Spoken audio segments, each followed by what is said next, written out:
Bonjour et bienvenue sur ce nouvel échange de votre podcast Homéorésie du vivant. Je m'appelle Aurélie Montin et ici, sur cette émission, je suis l'interlocutrice de Pierre Etchart, qui au fil des épisodes vous transmet les principes du vivant et vous partage un nouveau regard sur le monde qui nous entoure. Une interlocutrice qui sera un peu comme vous, enthousiaste et surtout curieuse d'en découvrir toujours un peu plus. Humble, mais fière en même temps, de cheminer vers une plus grande autonomie de la pensée. Je porterai ainsi votre voix, vos questions, vos remarques. D'ailleurs, avant de rejoindre Pierre, et parce que chaque épisode est à lui-même un voyage, je vous propose d'en découvrir une autre, de voix. Celle d'un petit homme qui n'a pas fini de vous surprendre, de vous faire réfléchir, voire même peut-être de vous inspirer. Les civilisations, les moments de la connaissance et de l'organisation humaine sont comme autant de rochers dans l'océan. Quand on voit une civilisation, un moment de la connaissance, on ne voit que le heurt de l'océan contre ce rocher, la vague qui se brise, l'écume jaillissante. Ce que nous avons cherché, c'est le lieu d'où l'on pourrait contempler l'océan tout entier dans sa calme et puissante continuité, dans son harmonieuse unité. Jacques Bergier, Le matin des magiciens.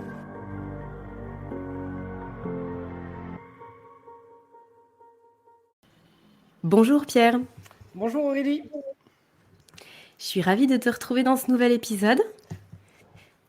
Plaisir partagé, vraiment, parce que les différents podcasts qu'on a développés jusqu'à présent m'ont donné vraiment un fil rouge qui ne me paraissait pas forcément aussi évident que ça jusqu'à présent. Et je me suis rendu compte que finalement, il y a toujours des échos, des éléments qui reviennent systématiquement. Et donc, ça m'a donné matière à repenser certaines choses et du coup à proposer un contenu qui va se diversifier un petit peu. Ok, super nouvelle, super nouvelle. Je suis d'autant plus heureuse de faire cet épisode parce que aujourd'hui, on va traiter d'un sujet qui te tient particulièrement à cœur et c'est un épisode qui sera un petit peu fondateur aussi dans tout ce qu'on a enregistré jusqu'à maintenant parce que nous allons parler de l'académie que tu as créée et des formations que tu vas proposer. Donc, à mon avis, parmi toutes les personnes qui te connaissent, qui te suivent depuis un certain temps, c'est quelque chose qui était fortement attendu. Et on va prendre le temps aujourd'hui de venir développer un petit peu comment tu l'as pensé, ce que tu souhaites proposer, à qui ça s'adresse, et puis comment tout ça, ça va s'articuler, parce que l'année 2024, même si on y reviendra, ça commencera possiblement un tout petit peu avant. Alerte spoiler. En tout cas, 2024 va être une grande et belle année où tu vas pouvoir développer et partager les sujets qui te tiennent le plus à cœur aujourd'hui. Ce que je te propose, Pierre, pour démarrer, c'est peut-être de revenir sur ta volonté finalement de transmettre, parce que c'est quelque chose que tu fais depuis longtemps. Tu animes des cours, tu transmets, tu as beaucoup œuvré dans ce sens, même au travers de conférences, etc. Qu'est-ce qui t'amène aujourd'hui à créer cette académie et finalement à aller plus loin? Alors effectivement, il y a ce terme vraiment d'aller plus loin où je passe un petit peu, je franchis le seuil, je passe un pas important parce que jusqu'à présent, je me contentais effectivement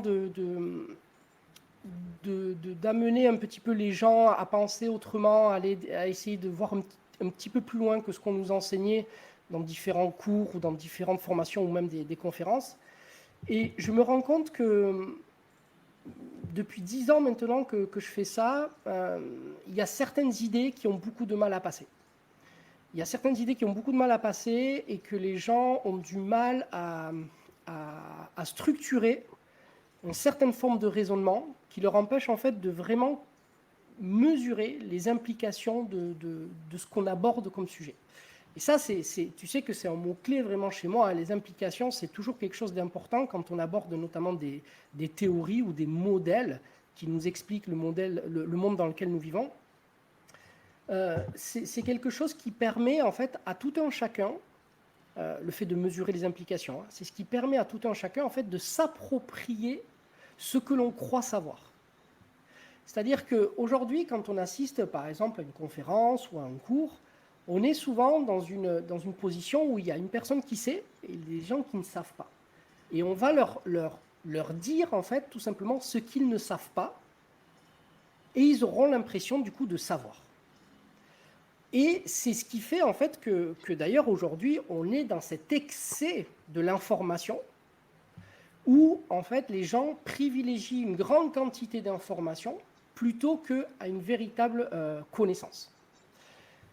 Lorsqu'on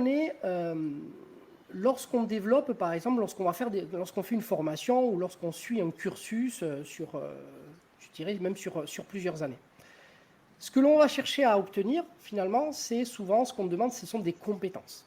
D'accord ? Et ces compétences, elles sont liées, en fait, à une façon d'accéder à la connaissance au travers d'une accumulation de savoir.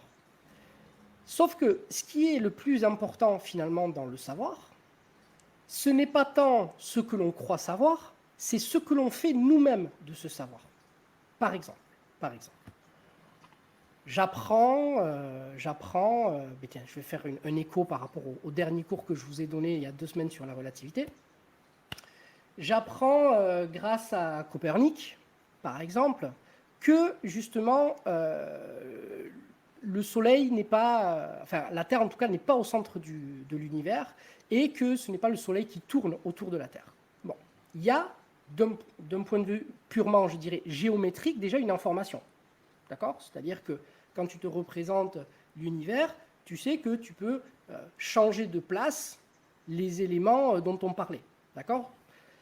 Et ça, c'est un savoir qui est purement géométrique.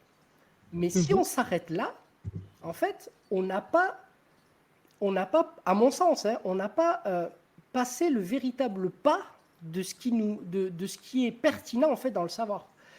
Dans le savoir, ce qui est pertinent, c'est de savoir qu'est-ce que cela nous dit. C'est-à-dire que le fait de ne plus être dans un modèle géocentrique mais héliocentrique, qu'est-ce que cela change dans notre façon nous-mêmes de nous percevoir, c'est-à-dire de nous situer dans cet univers, et qu'est-ce que ça change dans ma façon de projeter le monde que je vois. Et elle est là la différence la plus énorme. Et donc, si je le ramène au savoir que l'on a aujourd'hui, lorsqu'on accumule en fait un tas de savoirs scolaires, par exemple, à aucun moment on demande aux enfants, à l'école, de réfléchir ou de prendre la mesure de ce que implique ce qu'ils apprennent. On leur dit simplement d'apprendre. C'est-à-dire, c'est le fameux bachotage, si tu veux. D'accord ? Mais ça a un intérêt aujourd'hui dans notre vie pour pouvoir obtenir des diplômes. D'accord ? Mais en tant qu'épanouissement personnel, ça n'a absolument aucun intérêt. Sauf si on est vraiment passionné par le métier que l'on fait. Mais en termes d'épanouissement personnel, ça va être extrêmement limitant. Et donc, il y a toujours cette tension entre le savoir en tant que tel, d'accord ? Et tu te rappelles, c'est la différence entre l'information et le savoir. Et qu'on a cette tension, elle est entre le fait que le savoir, est-ce qu'il existe en tant que tel sans notre façon d'interagir avec lui, ce qui n'est pas le cas, parce que ça, c'est de l'information. Et donc, une fois qu'on a obtenu le savoir, comment on interagit avec ? Et ça, pour moi, c'est un véritable problème aujourd'hui parce que les gens ne savent pas interagir avec leur savoir. C'est-à-dire qu'ils font énormément de formations, mais une fois qu'ils ont fait toutes ces formations-là, ils n'arrivent plus à synthétiser, ils n'arrivent plus à savoir comment utiliser tout ce qu'ils ont accumulé. Et donc, ils vont essayer de combler cette lacune, non pas en essayant de comprendre pourquoi ils n'ont pas réussi à intégrer ce qu'ils n'ont pas compris, mais en essayant de combler cela en mettant encore plus de savoir par-dessus. Et donc, on va rajouter encore des formations par-dessus. Et finalement, on crée une espèce de montagne de savoir extrêmement instable qui peut être balayée d'un coup d'un seul lorsque quelqu'un arrive avec une théorie qui, lui, est beaucoup plus construite et beaucoup plus assise. Donc, mon cheminement, il est surtout lié à ce constat qu'aujourd'hui, les gens ne s'approprient plus le savoir. C'est-à-dire qu'ils ne l'utilisent plus pour essayer d'avoir une réflexion personnelle et un épanouissement personnel dans la façon d'interagir avec son environnement, mais uniquement pour pouvoir répondre en fait à une je dirais, un espèce de standard. Hein. C'est-à-dire qu'aujourd'hui, tout le monde dit que, je sais pas moi, que, je sais pas, peu importe, tu vois, par exemple, le fait que la Terre soit ronde. C'est typique ça, le fait que la Terre soit ronde. Ça, c'est un exemple que j'utilise souvent. Tout le monde aujourd'hui, ou en tout cas la majorité des gens, s'accordent à dire que la Terre est ronde. On sait qu'elle n'est pas ronde complètement, mais en tout cas qu'elle a une forme plutôt ronde. Mais là, c'est pareil. C'est-à-dire qu'aujourd'hui, à aucun moment dans les écoles, on ne t'a appris comment on a su que la Terre était ronde. Moi, les gens qui sont autour de moi, quand je discute avec eux, mais je leur dis, mais exprès, en termes de provocation, mais est-ce que tu es sûr que la Terre est ronde? Et le simple fait de poser la question leur font me mettre, moi, dans une position presque de platiste, en fait. Jamais, toi, tu es en conspiration. Mais je n'ai rien dit. Tu sais même pas quel est mon avis. Je te demande juste si toi, tu sais comment on a su que la Terre est ronde. Est-ce que tu peux m'expliquer comment on arrive, en fait, à cette déduction-là? Et la majorité des gens ne le savent pas. Mais ils savent que la Terre est ronde. Tout comme, avant qu'on le sache, quand tout le monde pensait que la Terre était plate, les gens étaient persuadés que la Terre était plate. Et donc, en fait, aujourd'hui, on a l'impression d'avoir beaucoup plus de savoir, mais ce savoir-là, il n'est pas travesti, mais il est entaché, en fait, d'un manque d'appropriation et d'un manque de structure. Ce qui fait que les choses les plus importantes aujourd'hui, eh bien, on est obligé de faire confiance pour en fait, s'asseoir sur une certaine forme de raisonnement. Et c'est pareil pour tout, en fait. Hein, c'est pareil pour tout. Et après, les gens vont nous dire, effectivement, oui, on ne peut pas être spécialiste de tout, mais il n'y a pas besoin d'être spécialiste de tout. Il n'y a pas besoin d'être spécialiste de tout. Mais ces savoirs-là, ils ont une histoire, donc c'est l'histoire des sciences. Et ça, c'est quelque chose qui s'étudie, en fait. C'est quelque chose qui s'étudie. Et c'est d'autant plus important de l'étudier que ce sont systématiquement des modèles qui nous sont présentés. Et donc de comprendre que ces modèles sont temporaires doit nous inciter, au moins d'un point de vue éthique et d'honnêteté intellectuelle, à être toujours sur nos gardes par rapport à ça. Toujours sur nos gardes. Pas d'être méfiant, mais de comprendre que voilà, on risque quand même de se tromper plus souvent que d'être juste. Et aujourd'hui, la plupart des gens n'ont pas d'outils pour réfléchir de cette façon-là.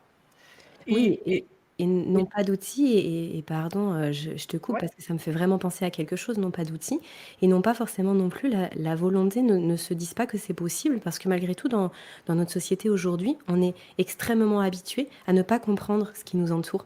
On utilise, bah, tu vois là, un ordinateur pour se parler, un téléphone, une voiture, un avion. En fait, on est très habitué à ce que tout ce qui nous entoure, ça fasse pas forcément vraiment de sens. On prend tel que c'est. Et du coup, on n'a pas enclenché cette dynamique de se dire tout le temps comment ça fonctionne, comment est-ce que ça, etc., etc. Et donc, peut-être qu'on s'est enfermé dans quelque chose qui est très limitant. C'est même pas peut-être, c'est sûr. Et du coup, toi, ta volonté, elle est vraiment de dire déjà, c'est possible de se poser des questions et c'est possible d'aller plus loin, même si on n'a pas un bagage monstrueux, effectivement très spécialisé dans tel ou tel domaine.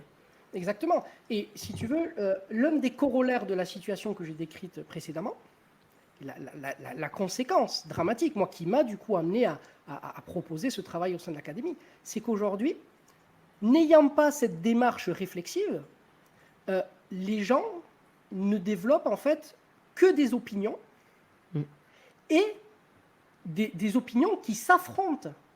C'est-à-dire qu'on est dans du noir ou du blanc. C'est-à-dire qu'il y a des gens qui pensent noir, il y a des gens qui pensent blanc. Et donc, on oppose les gens.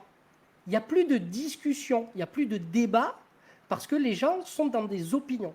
Parce qu'ils sont, alors pour X raisons, ils sont persuadés d'avoir... Mais par contre, ils sont incapables de structurer, d'organiser la pensée avec laquelle ils en sont arrivés en fait à cette... Donc ils défendent des opinions au lieu de pouvoir discuter et de réfléchir en fait aux réelles implications de ce que l'on croit savoir. Et l'un des objectifs les plus importants de cette académie, c'est au travers des académiciens, qui auront tous pour le coup un rôle de premier plan en fait, c'est que l'on réfléchisse tous à ce que l'on croit vraiment savoir et de se donner les moyens en fait de pouvoir avancer dans cette réflexion pour essayer de comprendre véritablement le monde d'aujourd'hui tel qu'il est et non pas forcément tel qu'on l'observe. Donc là, je te renvoie encore au cours sur la relativité que je vous ai fait la semaine dernière, avec l'histoire justement de Galilée, qui nous a démontré très clairement que le monde, ce qui est vrai, n'est pas forcément ce que l'on observe, et que l'on ne peut pas se contenter uniquement de voir les choses pour dire qu'elles sont vraies. Et donc, il y a des choses qui sont vraies, mais pour ça, il faut aller les chercher. C'est-à-dire qu'il faut faire travailler notre raisonnement, notre sens critique, notre esprit critique. Et l'autonomie de pensée, elle passe par le fait de refaire naître, de remettre en mouvement ce sens de l'esprit critique. Donc là, effectivement, ton objectif au travers cette académie, c'est de venir proposer, finalement, tu disais tout à l'heure que tu avais effectivement proposé pas mal de choses, mais qui étaient, décousues, je veux dire par là, dans Ouais. le temps et en termes de chemin pédagogique. C'est normal parce que c'était des interventions, qui étaient, pas au sein justement d'une même structure. Donc là, tu souhaites proposer quelque chose qui va permettre de venir réfléchir sur les sujets, centraux, les sujets clés, les sujets de base, avec un chemin pédagogique.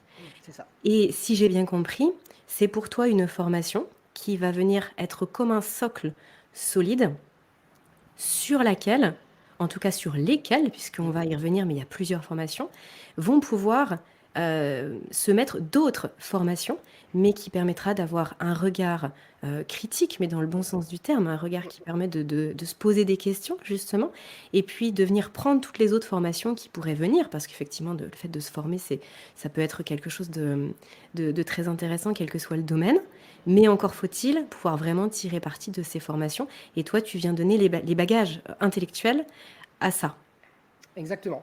C'est-à-dire que une grande partie du travail qui sera fait dans cette première formation, qui du coup, comme tu l'as bien dit, est un socle sur lequel on va déconstruire en fait toutes les fausses évidences en fait que nous avons accumulées jusqu'à présent et qui nous empêchent finalement d'aller voir plus loin.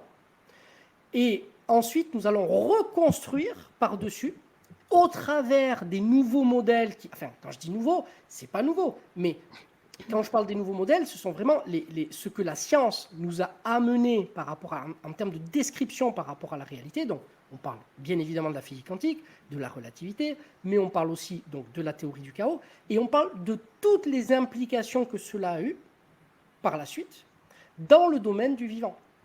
Et tout ça n'a pas été intégré, c'est-à-dire que nous avons un décalage qui est énorme en termes de ce que nous comprenons aujourd'hui du vivant et ce que l'on a découvert de la façon dont est décrit le réel en physique, à cause de tout ce que l'on a décrit au début de ce podcast. C'est-à-dire ce cheminement-là nous a fait prendre du retard, un retard qui s'accumule et qui aujourd'hui, mais en fait, nous empêche de pouvoir utiliser les outils de la science de façon les plus efficaces possibles. Donc, Ouais, moi, j'ai pris une grosse claque par rapport à ça. Une des premières fois où justement tu nous en as parlé, le fait qu'il puisse y avoir autant de décennies de décalage et de ouais, se dire: «Ah mais ça on le sait depuis 50, ouais, 70 ans». c'est ça. Comment est-ce possible qu'aujourd'hui, déjà nous-mêmes on n'y soit pas, du tout formés à un quelconque moment, mais que même dans son entourage, proche ou plus éloigné, personne ne parle de ça. C'est ça. C'est dingue ce Mais on décalage. ne se rend pas compte. Hein. Tu mets le doigt sur On ne quelque se chose rend pas compte. d'essentiel. Vraiment, la situation, elle est grave en fait. Hein. La situation, elle est grave. Et c'est pour ça que moi, au travers de cette académie, je souhaite en fait mettre vraiment mon pied à l'édifice. C'est-à-dire qu'avec mes moyens, avec ma passion, avec ma ferveur, je vais essayer justement de compenser à mon échelle cet aspect que j'ai constaté. Mais on aura besoin de tout le monde. Et c'est pour ça que j'ai bien insisté en disant que les académiciens, ceux qui seront inscrits, ceux qui sont déjà inscrits, auront un rôle, mais ce ne sera pas une formation passive, d'accord ? Ce sera quelque chose de très, très, très actif. Et moi, j'espère que justement, cette effervescence va créer justement une émulation et que de ça va naître des choses qui iront justement dans le sens de tout ce qu'on est en train de dire. Et justement, Pierre, ça m'amène une question. À qui s'adressent les formations que tu vas proposer au sein de l'académie? Est-ce qu'il y a des prérequis? Alors justement, c'est là que c'est vraiment intéressant parce que lorsqu'on lit ma présentation, on a l'impression que c'est vraiment destiné à des personnes qui ont déjà un certain niveau de compétence et qui ont déjà étudié beaucoup de choses. Or, pour ceux qui auront pris le temps de lire jusqu'au bout, c'est tout l'inverse. C'est tout l'inverse. C'est-à-dire que ce qui est le plus important pour les gens qui rentreront ou qui intégreront cette académie, ce n'est pas le bagage scientifique, c'est la posture. C'est la posture. C'est-à-dire que ce sont des gens qui, en 2023, ont compris qu'il était important, même fondamental, de se réapproprier les savoirs et de cultiver une autonomie de pensée. C'est ça. Elle est là. L'objectif, il est là. Ce n'est pas de rendre les gens qui ont déjà des bagages encore plus performants, même si c'est ce qui arrivera. C'est de permettre à tous ceux qui ont fait ce constat en 2023, souhaitent changer de cap, souhaitent changer leur façon d'apprendre, leur façon d'interagir, que ce soit avec leur entourage ou leur environnement, et pour cela, obtenir en fait une méthodologie, une structure. Voilà, c'est uniquement ça. Donc en fait, c'est dédié à tout le monde parce que l'un des grands fondements du travail qui sera fait au sein de cette académie, après avoir vu justement tous les éléments, après avoir déconstruit, vu tous les éléments scientifiques qui se sont développés et qui nous ont permis de voir les choses autrement, la dernière partie de notre travail consistera en fait à mesurer les implications. C'est-à-dire qu'une fois qu'on aura vu tout ça, on va voir ce que cela signifie pour le vivant. Et donc, l'un des grands projets les plus exaltants pour moi, c'est lorsqu'on arrivera justement au dernier module de l'homéorésie. En gros, c'est qu'on va reprendre des ouvrages, en gros, comme le Marieb, d'accord, de physiologie et d'anatomie, et qu'on va les revisiter sauce 2024. Parce que ce que j'avais commencé à démontrer, notamment lors de la conférence du potentiel humain, d'accord, j'avais parlé notamment du cœur. J'avais pris volontairement le cœur, parce qu'en fait, le cœur, c'est vraiment, pour le coup, sans jeu de mots, c'est le cœur du logo en fait, de l'académie. Et j'avais expliqué, notamment, donc sans tout reprendre, mais j'avais expliqué effectivement que depuis les années 80, donc on parle 20e siècle, d'accord ? Depuis les années 80, on a découvert que le cœur était une glande endocrine. D'accord ? C'est une glande endocrine. On le sait depuis les années 80. Mais qui en parle ? Personne, et ça fait 40 ans. Mais non seulement personne n'en parle, mais moi, par exemple, qui ai racheté la dernière édition du Marieb, mais il n'y a pas un mot. Et le cœur n'est absolument pas appréhendé comme une glande endocrine. Et alors là, vous me voyez venir. Parce que vu que le premier module de l'académie est destiné à revoir notre compréhension de l'homéostasie, et que le principe de base de l'homéostasie, c'est la régulation, tu te doutes bien que la régulation ne va pas être pensée et vue de la même façon sur une structure si on le pense comme un simple muscle qui pompe du sang ou si on le pense comme une structure qui produit des hormones. Bien le sûr. Niveau de régulation, donc ça va donner une place différente au cœur, au sein même du corps, mais ça va donner au corps une autre place au sein même de l'aspect physique, en fait. Et ça, c'est qu'un seul aspect. Et j'avais abordé d'autres aspects au niveau du cœur, d'accord, par rapport à la production de ce fameux champ électromagnétique. Et tout ça nous change totalement notre façon de nous représenter le cœur au sein, donc déjà dans sa structure, c'est-à-dire notre façon de nous représenter, nous, en tant qu'être humain. Parce que quand tu te dis que tu as un petit muscle là qui pompe le sang, bon, tu te dis c'est chouette, c'est cool, mais bon, voilà. Par contre, tu te dis que ce cœur-là, il a la capacité, sans contact physique, de modifier les émotions des êtres vivants qui sont à côté de toi. Ah mais attendez, c'est incroyable. Au travers de ce champ électromagnétique. Tu altères, en fait, tu peux modifier même au-delà des émotions, tu peux jouer sur la fréquence cardiaque des êtres vivants qui sont à côté de toi en fonction du niveau de ce champ électromagnétique. Bon, mais là, on rentre dans des considérations, si tu veux, qui aujourd'hui sont complètement laissées de côté. Et Oui, mais c'est pourtant, laissé de côté et même quand, si toutefois on l'évoque, ça peut être, pris comme tu le disais tout à l'heure par rapport au fait d'être platiste quand on pose la ouais, question. ouais, Mais si on vient évoquer, justement cette notion de champ électromagnétique, on peut tout mhm. de suite ramener ça à quelque chose de très ésotérique ou de très perché, Oui, alors qu'en fait ça fait 40 ans qu'on le sauf sait. qu'aujourd'hui, tous les éléments que j'aborde dans ce travail-là et que j'ai abordé jusqu'à présent, ce ne sont que des éléments qui sont étayés d'un point de vue Et oui, bien scientifique. sûr. Ce ne sont pas des choses, des suppositions, non, non, ce sont des choses que l'on a mis à l'épreuve et qu'on a testées. D'accord? Mmh. Donc, c'est là où c'est incompréhensible. Et quand je parle du cœur, notamment en termes de glande endocrine, les années 80, d'accord? C'est pas en 2020.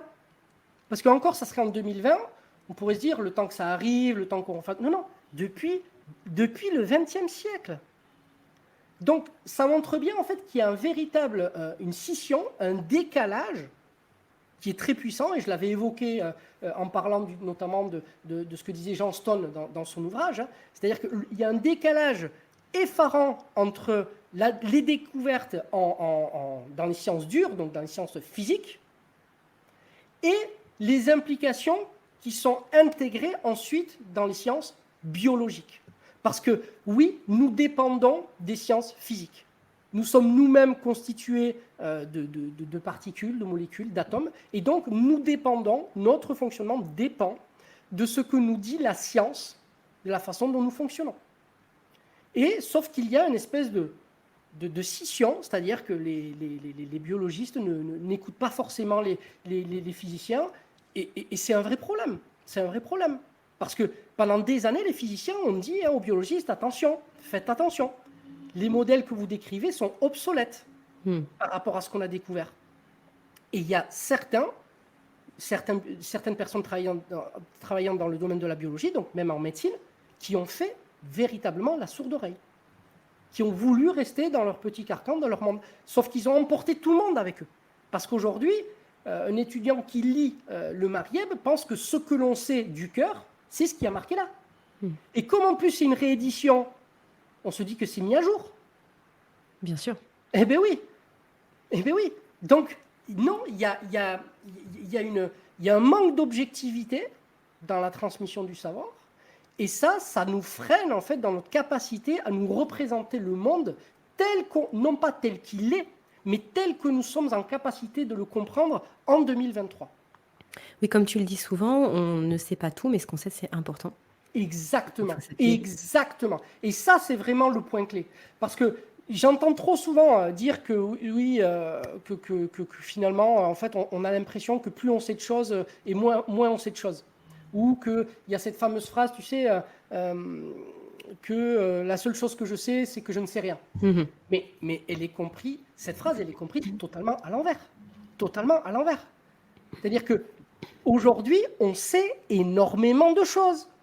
Énormément de choses. Et savoir qu'on ne sait pas, c'est savoir quelque chose. Ne nous trompons pas. D'accord ? C'est simplement que aujourd'hui, le fait de savoir ce que l'on sait nous amène à plus d'humilité. Et c'est pour ça que le savoir est aussi intéressant et pertinent, parce que finalement, ça nous remet à notre place. Mais le vrai problème, et c'est là où on va vraiment insister au sein de l'académie, ce n'est pas, comme on nous fait croire aujourd'hui, d'accumuler toujours plus de savoir ou d'informations, c'est d'essayer de faire en sorte de déjà bien comprendre ce que l'on croit savoir. C'est deux choses différentes, c'est-à-dire que dans un premier temps, on essaie d'accumuler, c'est-à-dire de combler des lacunes en rajoutant des choses, parce qu'on sent qu'il nous manque quelque chose pour avancer, pour comprendre. Et donc, on pense que c'est lié à des lacunes quantitatives. Donc, on va rajouter, on va chercher telle formation qui va rajouter. Alors qu'en fait, non, c'est lié au fait que les premières choses que nous avons apprises, on les a mal comprises. Et du coup, on ne peut pas dépasser Non. ce que tu précises assez souvent aussi, on ne peut pas dépasser les modèles parce qu'on Mais non. n'a aucune idée de ce qui se passe, on n'a aucune idée des Mais limites des on a modèles aucune idée de ce d'aujourd'hui. qu'elles disent en fait. On n'a Mhm. aucune idée de ce qu'elles impliquent. Et ça, véritablement, comme je vous ai montré notamment dans le cours que je vous ai fait sur la physique quantique, c'est que Einstein l'a parfaitement montré ça. Même si ça l'a mené à être extrêmement malade à la fin de sa vie parce qu'il ne supportait pas la réalité des choses, en tout cas de ce que montrait la physique à l'époque, mais Einstein a parfaitement saisi que pour dépasser un modèle, en fait, il fallait comprendre les implications, mesurer les implications.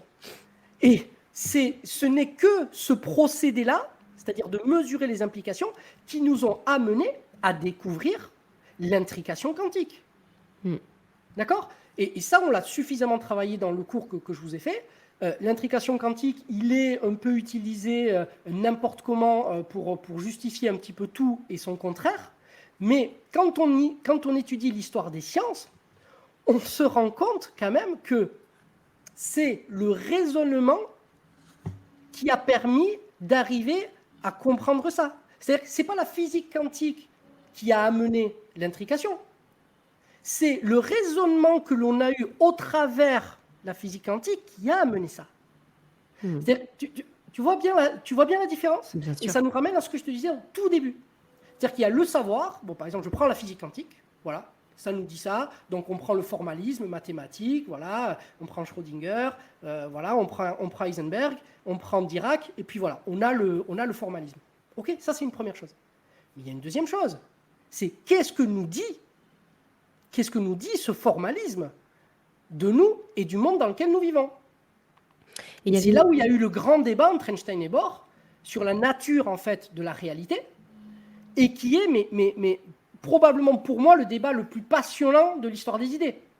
D'accord ? Parce qu'elle relève, enfin il y a eu une quintessence dans la réflexion, dans l'abstraction, dans tout ce qu'on veut à cette époque-là, qu'on a encore aujourd'hui du mal à mesurer.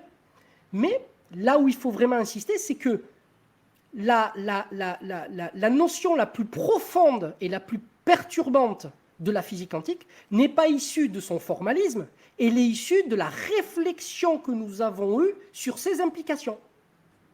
Voilà. Et donc ce que je propose moi, comme travail à faire, c'est faisons la même chose sur tous les modèles sur lesquels repose notre raisonnement aujourd'hui.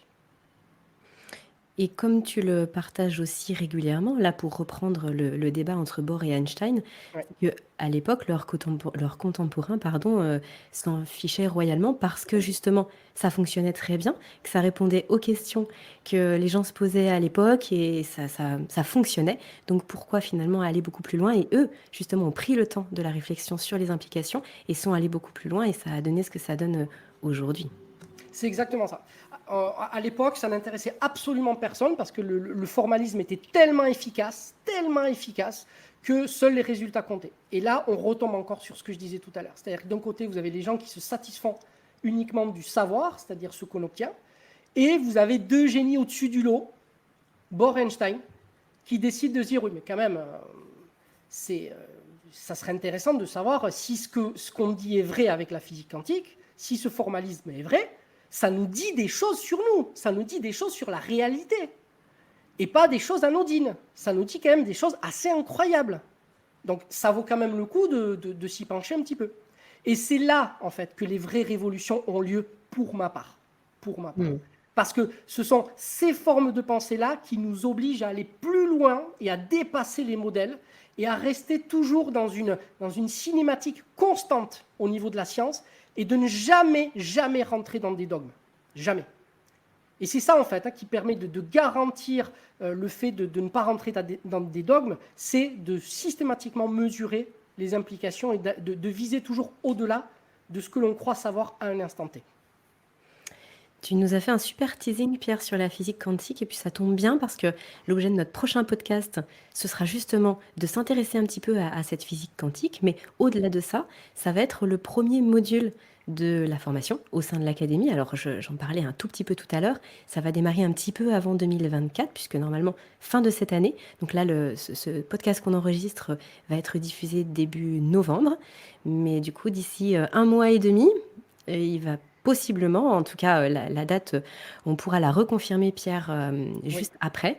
Mais oui, en tout cas, l'académie ouvre ses portes en décembre. Ce que je te propose, c'est peut-être de revenir mhm, d'un point de vue chronologique sur les différents cours qui vont être oui, donnés, parce que finalement, mhm, tu en as cité quelques-uns, puis après, tu as parlé oui, aussi de l'homéostasie, oui, de l'homéorésie. Est-ce que tu peux nous faire un petit fil conducteur pour que les oui. gens puissent se projeter à partir du moment où les portes de l'académie ouvrent en décembre? Qu'est-ce qui se passe? Alors, là, pour ceux qui sont déjà inscrits, la formation l'année prochaine, en 2024, commence au mois de mars. On va commencer au mois de mars avec le module sur l'homéostasie. On va enchaîner au mois de mai avec l'hormèse et ensuite en septembre avec l'homéorésie.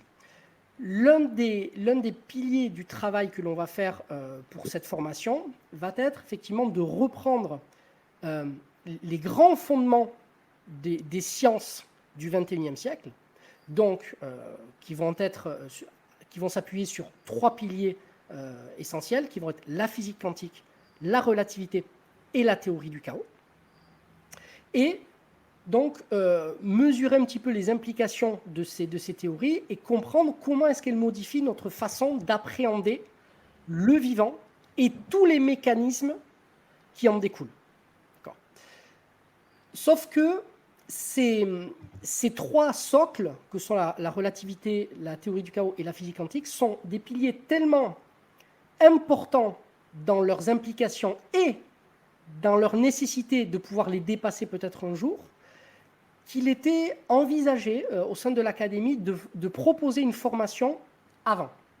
Et donc, de proposer, donc soit fin décembre, soit en janvier, de proposer un week-end intégral, donc sur 2 jours, une formation justement sur la physique quantique, donc qui reprendrait un petit peu la formation que je vous avais faite sur une semaine, mais en fait, il y avait eu 8 heures à peu près au sein du CNH, mais qui là, en fait, on partirait donc sur un format un petit peu plus important, un petit peu plus conséquent, donc on irait sur à peu près un format de 14 heures, pour pouvoir justement avoir l'ensemble des éléments qui permettent de s'appuyer sur ce que nous dit, et, j'insiste, sur ce que ne nous dit pas la physique quantique, pour éviter de rentrer dans des considérations, des extrapolations un petit peu trop fantaisistes, d'accord et donc d'avoir une histoire des sciences avec vraiment tous les éléments qui permettent de comprendre comment s'est enchaîné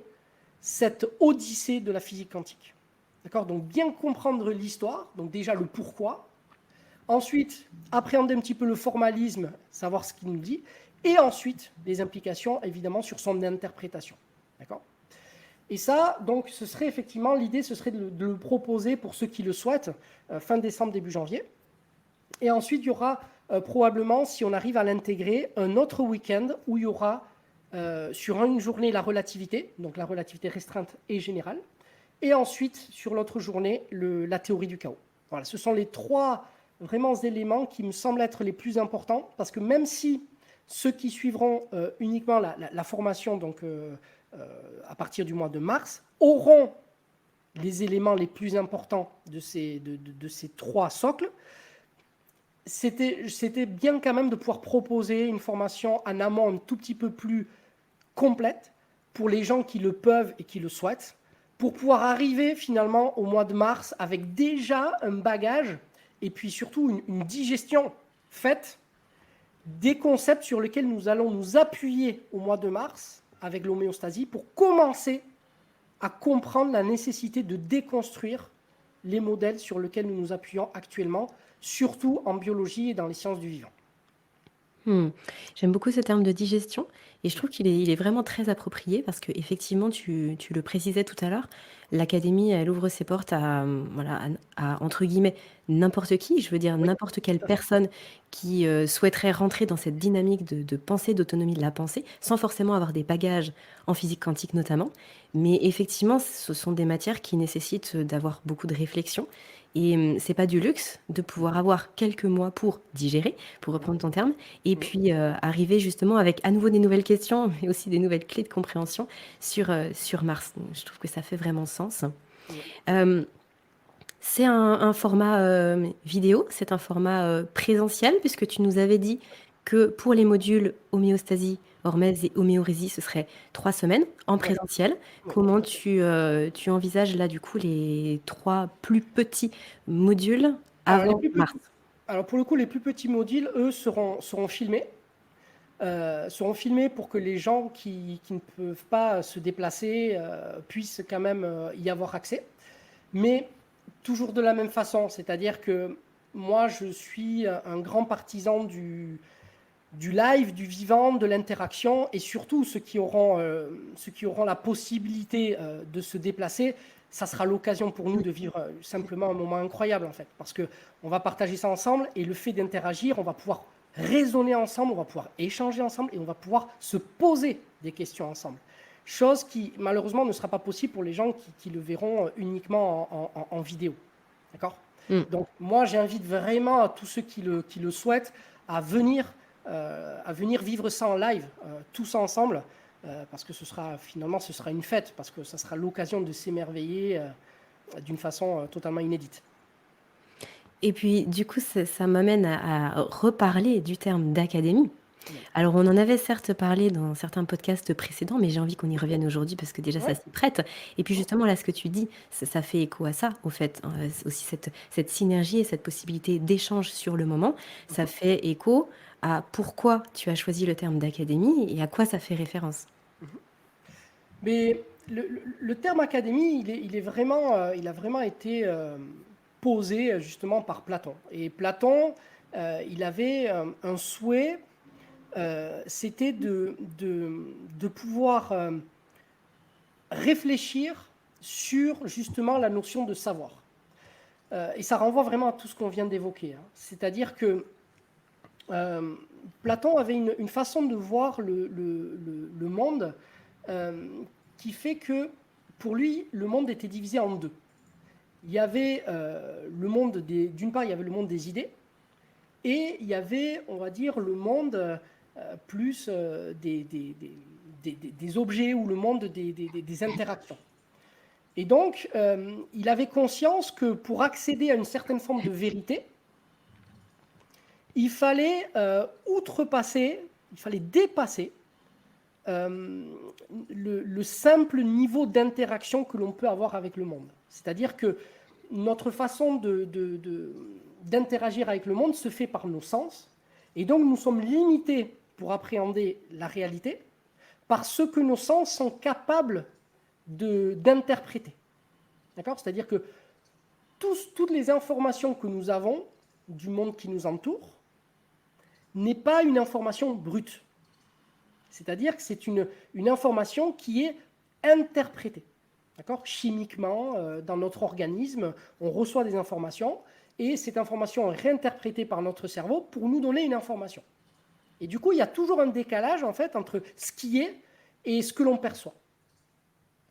Et ça, du coup, c'était quelque chose déjà qu'il pressentait dans sa philosophie. Et donc, il avait à cœur, en fait, de créer cette académie, donc un jardin, dans lequel des académiciens viendraient, non pas pour dire euh, ce qu'ils savent, mais pour réfléchir sur ce qu'ils savent. C'est-à-dire qu'on rassemble des gens qui ont appris des choses de part et d'autre, hein, donc qui ont étudié certaines choses, et qui, dans l'échange avec les autres académiciens, souhaitent en fait essayer de réfléchir sur, encore une fois, les implications de ce que signifie ce qu'ils ont cru comprendre. Pour essayer de voir qu'est-ce qui, dans tout ça, peut être en fait pertinent à l'épanouissement personnel, à la grandeur de l'homme, à la grandeur de l'âme, voilà, à toutes sortes de projets. Mais il y avait déjà dans l'académie, en fait, cette intention de faire un petit peu ce pas de côté par rapport au savoir et d'essayer de mesurer un petit peu les implications de ce que l'on apprenait. Et donc, l'idée, c'était de réfléchir sur le savoir. Ce qui est, je pense, un des thèmes, justement, que l'on abordera dans un autre podcast, il me semble, qui sera justement, qui est le thème même de l'épistémologie, en fait. Tout à fait. C'est-à-dire, on prend vraiment le temps de réfléchir sur notre savoir et sur la connaissance. Et donc, moi, c'est exactement ce que je souhaite, en fait, remettre à l'ordre du jour ou au goût du jour. C'est non pas mettre en avant des gens qui savent et d'autres qui ne savent pas, c'est rassembler des gens qui croient savoir.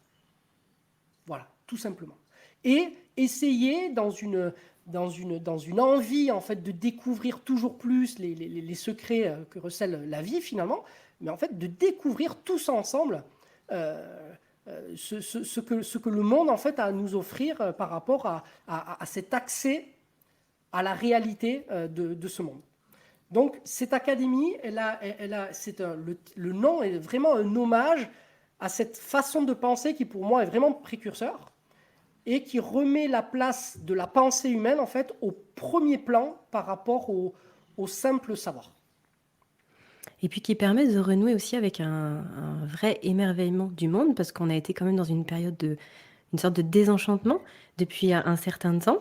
Et là, aujourd'hui, tu souhaites renverser un petit peu cette tendance et permettre de s'émerveiller à nouveau de ce qui nous entoure et puis de nous-mêmes, parce que ça nous renvoie à nous-mêmes. Tu le parlais de la vie, des sciences de la vie, ça nous ramène à tout ça. Exactement. Pierre? Oui. L'émerveillement est vraiment au cœur de l'enthousiasme en fait qui m'anime par rapport à ce projet-là, parce que j'ai eu la chance là de parler au téléphone avec plusieurs académiciens là qui sont déjà inscrits, mais j'ai tellement hâte en fait. J'ai tellement hâte parce que j'ai senti déjà les étoiles dans leur regard alors que je les voyais pas. C'est vraiment, on a besoin non pas de s'émerveiller parce qu'il faut s'émerveiller, mais parce que c'est dans notre nature, en fait, de nous émerveiller. On est comme ça. Nous sommes tous des petits princes, en fait. Et nous sommes responsables individuellement de notre capacité, de notre possibilité à nous émerveiller. On n'a pas besoin d'avoir des compétences pour s'émerveiller. On a juste besoin d'une posture, en fait. Et cette académie, l'objectif, c'est vraiment de créer un lieu que tout le monde va s'approprier, qui n'appartient pas à une personne, qui appartient à tout le monde, et qui permettra justement de créer ce réenchantement et de pouvoir s'émerveiller des choses du quotidien. Parce qu'il y a tellement de choses auxquelles à côté desquelles on passe et qui sont tout simplement merveilleux et moi, des fois, qui me suffisent, qui me font la journée, en fait. Je comprends des choses en biologie, en biophysique, tout ça, sur les implications sur le vivant. Je me dis, mais c'est incroyable. Et je reste sur ce nuage, en fait, tout le reste de la journée. Ça C'est te nourrit. complètement fou. Je vais te poser 2 questions, Pierre, qui peut-être ont émergé dans les esprits des auditeurs, auditrices qui nous écoutent. Qu'est-ce qui va se passer entre les différents stages, donc entre les différents modules, qui vont s'étaler, comme tu le disais, du coup, sur 7 mois, entre mars et septembre prochain? Qu'est-ce qui se passe? Est-ce qu'il va y avoir un lien déjà entre les académiciens, un lien avec toi, des lives, des sujets de réflexion? Est-ce que il va y avoir de la recherche, un mémoire? Comment tu vas articuler tout ça? Alors, au travers de cette question, tu soulèves déjà un point très important, c'est la durée. La durée qui est de 7 mois. Et ça, ce n'est pas anodin. Déjà, le fait qu'il y ait 3 modules et que cela dure sur 7 mois, ce n'est absolument pas anodin. C'est vraiment volontaire. Encore une fois, le corollaire de tout ce que nous avons dit au début, l'une des grandes conséquences, c'est que aujourd'hui, on ne prend plus le temps d'apprendre. On ne prend plus le temps d'apprendre.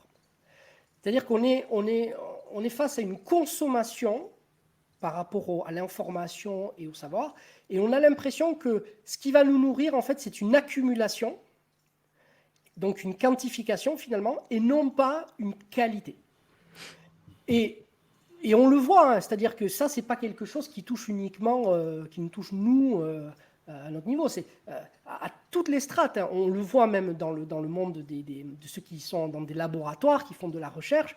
Aujourd'hui, on fait des découvertes scientifiques régulièrement qui changent notre façon de voir le monde, mais on n'en parle pas. On ne prend pas le temps d'en parler. Des exemples, il y en a énormément. Donc, je ne parlerai pas là de ce que j'ai dit par rapport au cœur déjà, parce que ça, on en parlera pendant le cours. Mais prenons des exemples simples. En 2012, on a eu le boson de Higgs.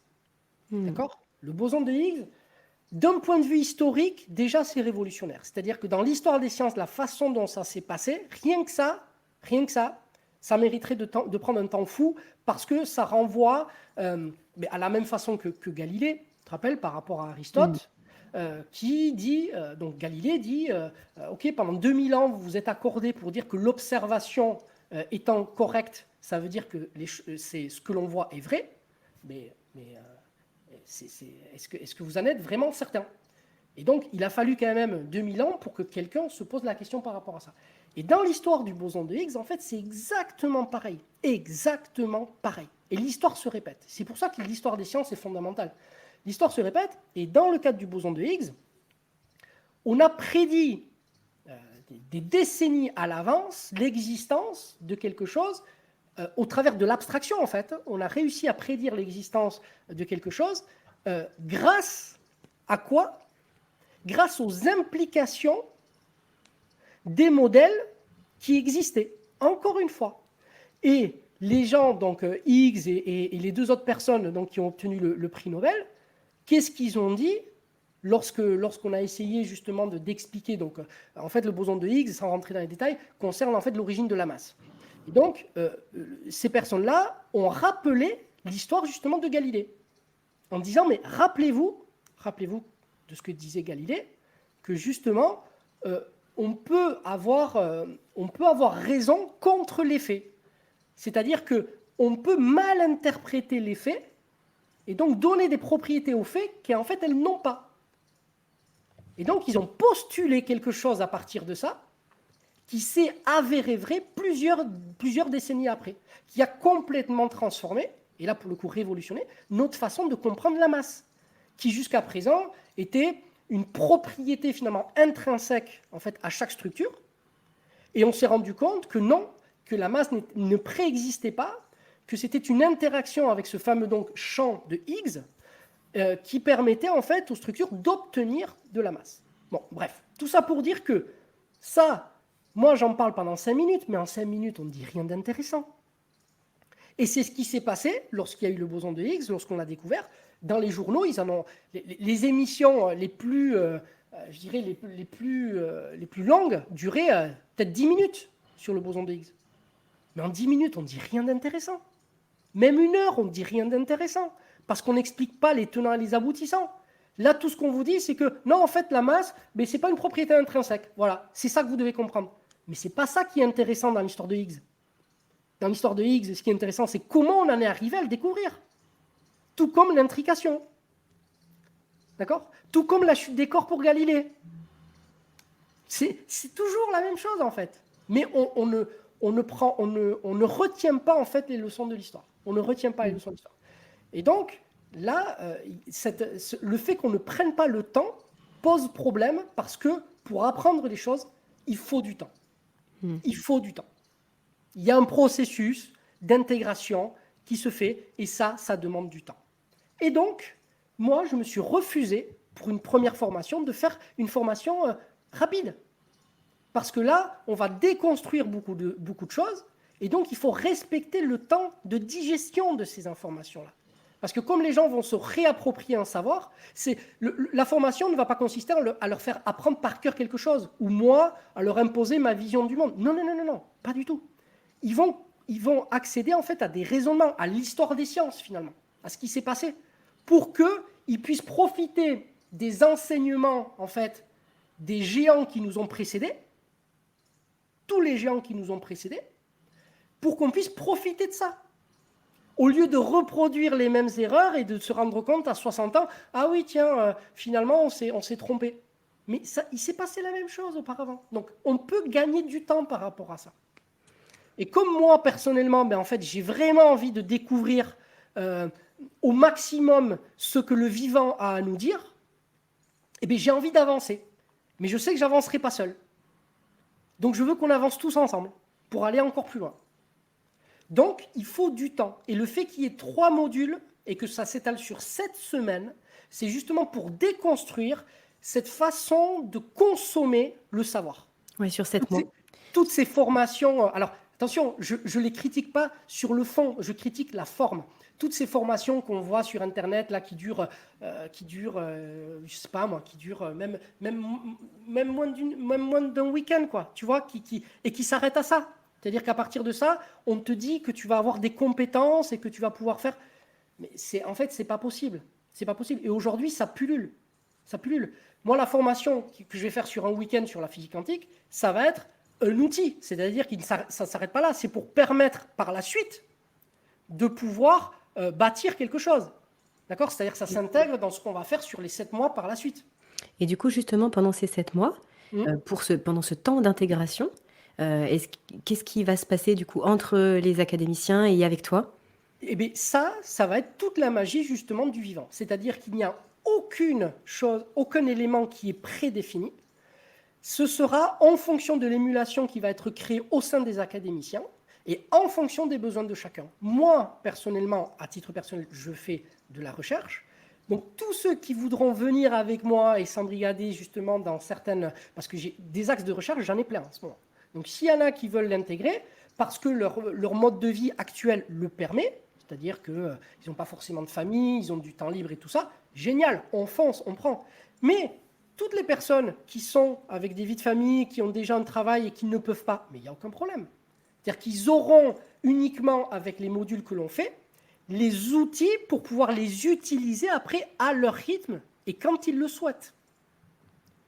Donc, c'est vraiment quelque chose qui va être fait, pas au cas par cas, mais qui va se faire en fonction des besoins de chacun. On ne cherche pas à homogénéiser en fait l'ensemble. On cherche à faire en sorte que chacun puisse exprimer sa singularité parce que justement cet épanouissement, cette voix se fait aussi dans la mixité en fait, dans l'hétérogénéité. Et c'est ça qui va créer l'émulation. Donc, il y aura, à mon sens, cette émulation, cette rencontre avec les académiciens va faire émerger des nouvelles choses. Et donc, les académiciens eux-mêmes, enthousiastes, vont pouvoir proposer des choses qui vont faire que les choses vont se mettre en place d'elles-mêmes.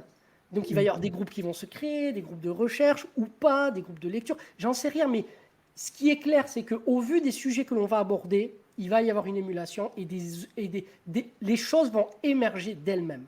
Ça va venir naturellement. Voilà. Donc, j'invite les gens en fait à venir juste uniquement pour que ces choses-là puissent émerger. Ça puisse arriver. Voilà. Il me reste une dernière question, Pierre, et puis on va se diriger tout doucement vers la fin de cet épisode. Ouais. Que se passe-t-il en 2025 pour les personnes qui, là, l'année prochaine, ne pourraient pas, pour X ou Y raison, rentrer dans l'académie alors qu'elles le souhaiteraient? Est-ce qu'il va y avoir une, entre guillemets, promo 2 en 2025? Comment ça va se passer? Alors, pour l'instant, ce n'est absolument pas prévu. C'est-à-dire que l'idée de cette formation donc pour 2024, c'est, comme on l'a dit, c'est un socle. Et ce que je souhaite, c'est que par la suite, il y ait des formations qui soient programmées au sein de l'académie. Donc, il y en a déjà qui sont dans les rails.